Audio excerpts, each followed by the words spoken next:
휴넷 CEO는 많은 컨텐츠를 제공합니다.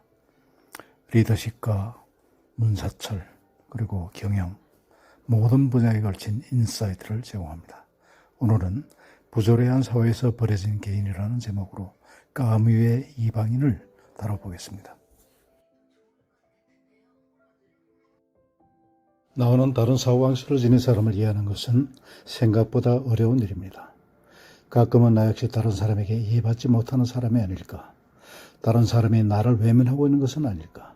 두려움이 앞서는 세상 속에서 살고 있기도 하죠. 그렇게 우리는 이방인이 타인인지 나인지 단정 지을 수 없는 것일지도 모릅니다. 이방인은 1942년 알베르트 까미가 발표한 작품입니다. 작품은 발표하자마자 까미를 문단의 일약 스타로 만들어주었죠. 또한 이방인은 메르소가 다수의 사람들에게 외면당하는 모습을 보여줌으로써 소수의 개인을 사회와 타인들이 어떻게 소외시키고 있는지 잘 보여주고 있습니다. 작품이 나온 1940년 당시부터 현재까지 이방인은 끊임없이 사람들이 찾는 작품으로 자리 잡았습니다. 오랜 기간을 걸쳐 많은 사람들이 읽힌다는 것은 어쩌면 다수의 사회가 소수의 개인을 대하는 태도에서 변화가 없음을 의미하는 것은 아닐까요?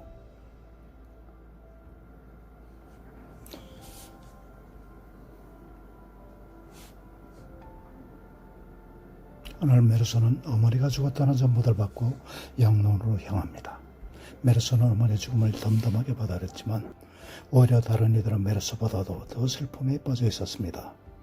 장례식이 끝나자 메르소는 해수욕장으로 향했고 그곳에 오래전부터 마음이 있던 마리와 해수욕을 즐깁니다. 그리고는 어머니의 장식도 끝났고 주말도 끝이 났으므로 내일은 다시 출근하기를 마음먹으면서 결국 아무것도 달라진 것은 없다고 생각했습니다. 초반에 메르소를 표현한 문장들은 덤덤하기 그지없습니다. 어머니를 잃었다고는 볼 수 없을 만큼 보편적인 반응을 찾아보기 힘들죠. 그러나 이것 역시 독자인 우리가 우리와는 다른 모양의 슬픔을 지르는 메르소를 마치 이상한 사람처럼 취급하고 있음을 일러줍니다. 우리는 우리도 모르는 사이 작품 안에서 다수의 사람들처럼 메르소를 보고 있는 나의 모습을 발견할 수 있습니다. 메르소는 장례식 이후 다시 일상으로 돌아갑니다. 그리고 같은 집에 사는 이웃 레몬과 알고 지내게 되죠. 레몬은 소문이 나쁜 사람이었지만 메르소에게는 그것이 레몬과 친구가 되지 못할 이유는 아니었습니다.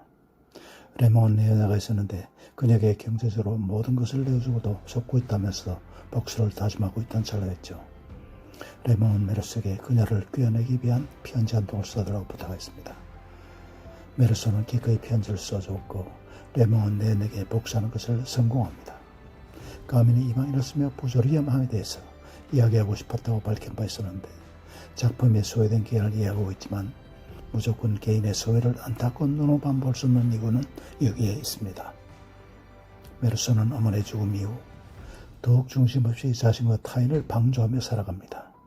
이것은 이미 개인이 부조리함 가득한 세상 안에서 의욕을 잃고 또 다른 모양의 부조리함을 키워나가며 살아감을 의미합니다.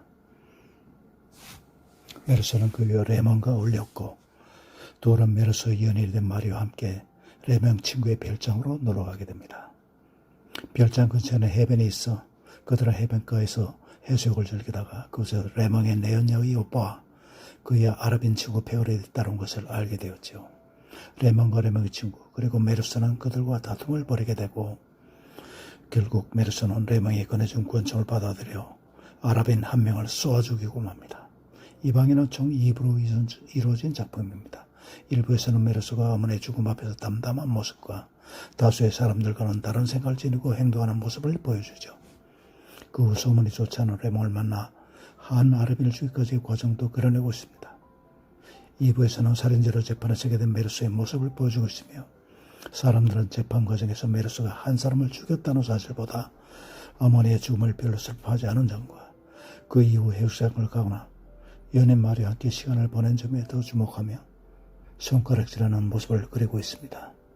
이방인 한 편을 보고 있으면 앞서 몸을 던졌던 것처럼 어느 누가 이방인인지 단정 지을 수 없는 아이러니가 생깁니다.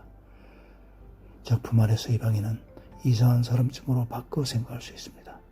이상한 사람들의 세상은 메르소가 분명 아랍인 살인한 죄를 짓고서 있지만 그 재판장의 아랍인은 그 누구도 찾아볼 수 없는 의문점을 남깁니다. 그저 메르스로 이상한 사람 취급할 뿐 정작 죽음을 당한 나라비는 언급조차 되지 않는 것입니다. 부조리한 세상에서 살아가기 때문에 소수의 개인은 이방인이 됩니다. 또 그러한 세상이 이방인들에게 또 다른 부조리함을 낳게 합니다. 이방인을 보며 알 수 있는 것은 개인이 다수의 범위에서 멀어질 때 그 개인을 이방인 취급하는 이상한 세상에서 우리가 살고 있다는 점입니다. 다수와 다른 개인을 이방인과 죄인으로 만드는 사회, 우리는 아직도 그러한 사회에서 살고 있지는 않나요? 그런 세상에서 우리도 모르는 사이 우리는 부조리함 속 다수가 되어 있지는 않나요? 피해와 가해 사이 우리의 위치는 어디쯤인지 생각케 하는 까미의 이방인이었습니다.